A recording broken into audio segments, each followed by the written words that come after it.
all these are buttons. If it's red, it's a button. So if you're measuring A, you can manually put in 5.4. If it's a 17, it's a W85. You can manually. So if this arm breaks and the sensors break on it, you can still use the machine. You just have to manually put everything in. So I think it was like what, 3, 4, 16 tire, 5. So then you drop your items in it. So you don't have to solely rely on it. You can pull it out just to look at that and then drop it, and you can manually put in all the other stuff. So everybody can on still weights. It's pretty simple. You put it on there, you measure, you spin it, you put the weight to 12 o'clock, you're good to go. Alright, tape weights. Let's say we're gonna do clip 1, T2. There's a laser down here.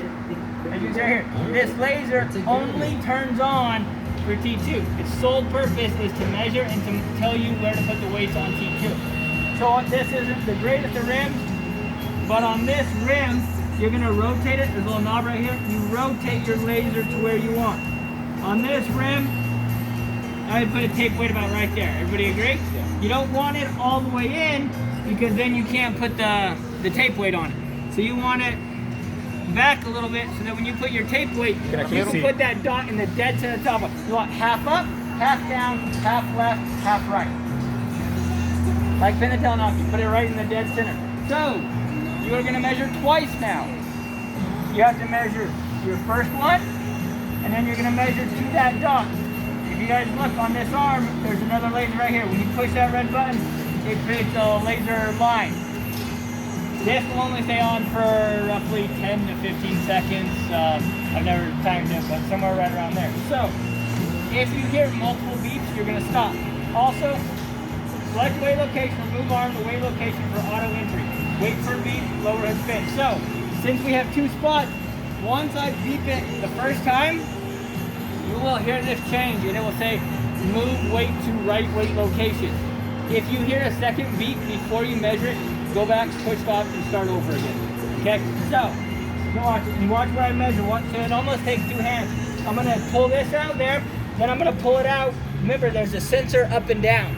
So this part has to be touching the rim both times to know how big the inside rim is. You're going to rotate this down, and you're going to line up this line and that dot together. Okay? So, there.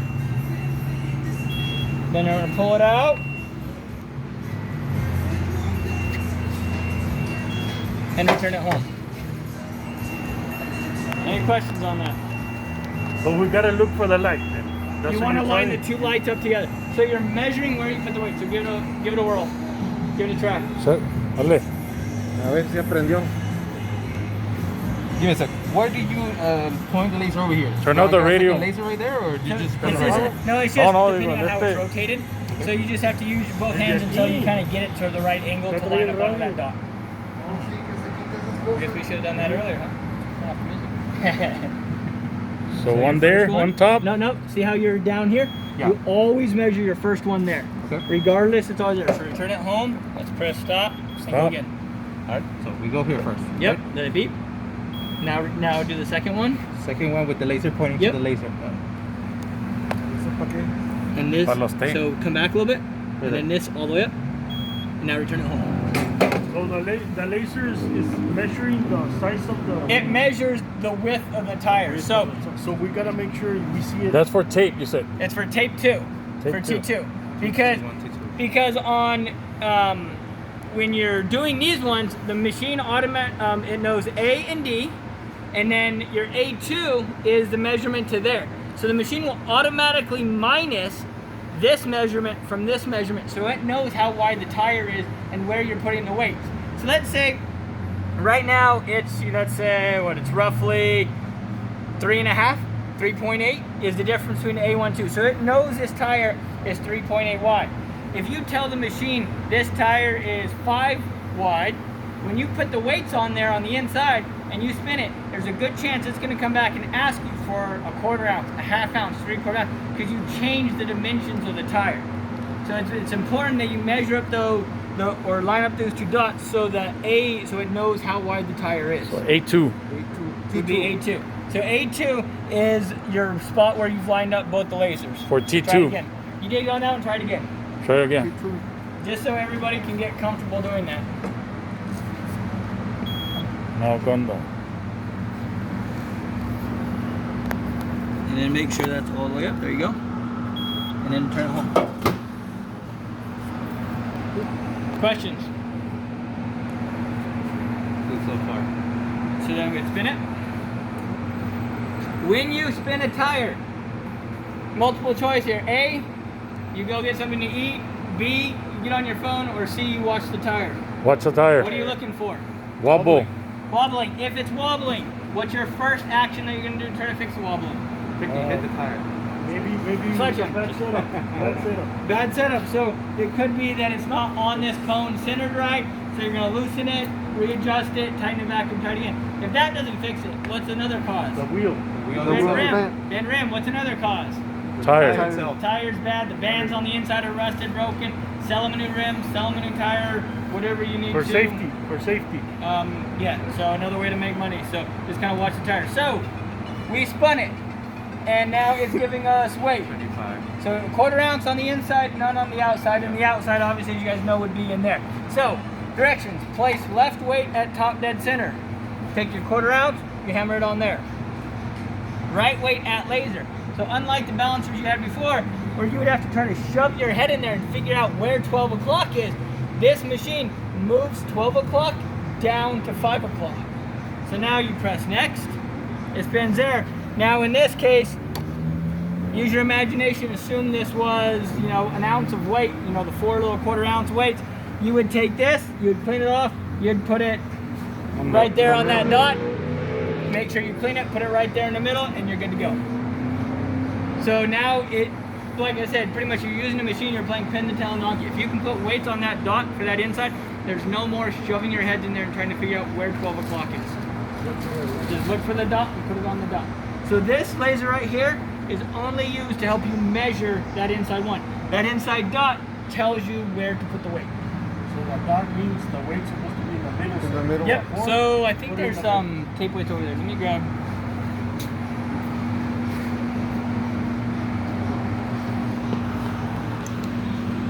That one, sir. Like if you were using, this is 175. So if you were, so if this was your weight it asked for, you have 1, 2, 3, 1, 2, 3. So this is your middle weight. You would want to put the dot in the middle. right there. So you have half this way, Yeah. half this way, half this way, half this way. So you're trying to get your dot as close to right there as possible.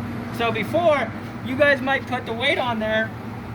You might put the weight on there. The machine comes back and asks you for a half ounce. So let's say you put it here or here because you think that's 12 o'clock. It's going to come back and ask you for what, a 1/4 ounce, a half ounce over here.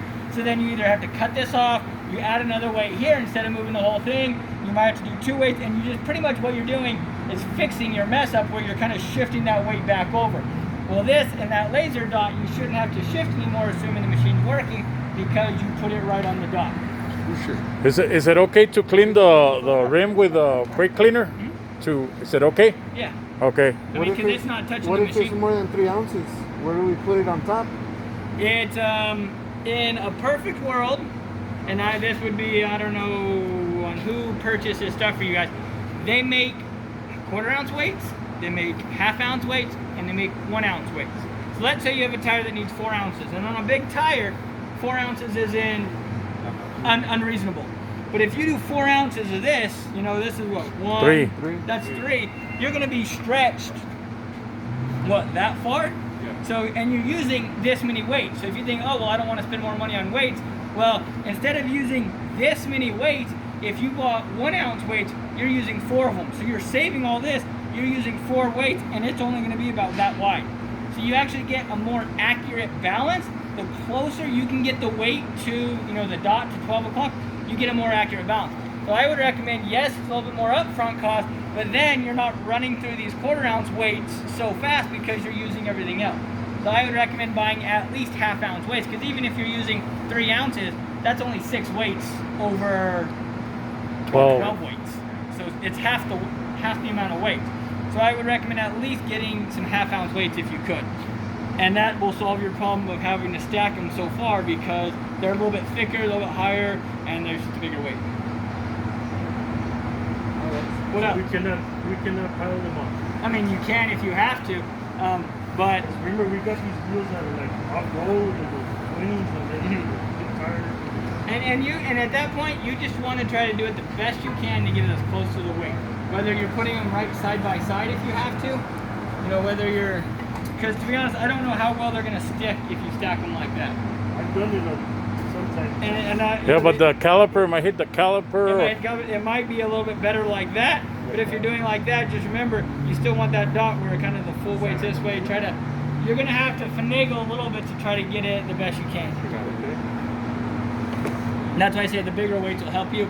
I don't know who orders them, but if you can get Keith or Joe to order them, you'll be a lot better off. What else? So, if you're doing T1, T2, the only difference, same thing, you measure here, like that, you let it beep, you go in there, you measure that beep wherever it is, and then whenever you spin it, so you measure the exact same, when you spin it, you just take this weight, and once it gives you that, instead of putting your clip weight right there, you're going to take this tape weight On The inside. and put it right there at 12 o'clock. That's just T1, right? That's T1, yeah. So, and there are some aluminum rims where you don't even have a lip on the inside, but instead of just doing a static balance, you can still do dynamic, which would be T1, T2. Next question, if you're doing a static only balance, where's the best place to put the weight? In the middle. in the middle. Middle of the On rim. top. You can get away with hammering it on the inside. It's still going to zero out because all you're doing, remember, is affecting this. But if it calls for 4 ounces and you just hammer on a weight on the inside, that weight is going to affect the dynamics. So now that weight's pushing in and you're probably going to have a good amount of vibration. So anytime you do a static, I always recommend doing a tape weight dead center of the rim. You got it.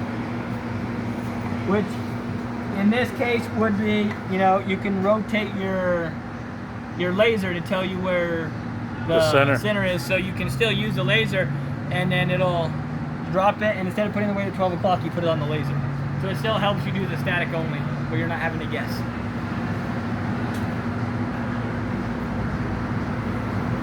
The only thing this machine did not come with is the truck adapter. So right now, this is as big as you can go up to. That's big enough, anyways. It will not do dualies, I don't believe.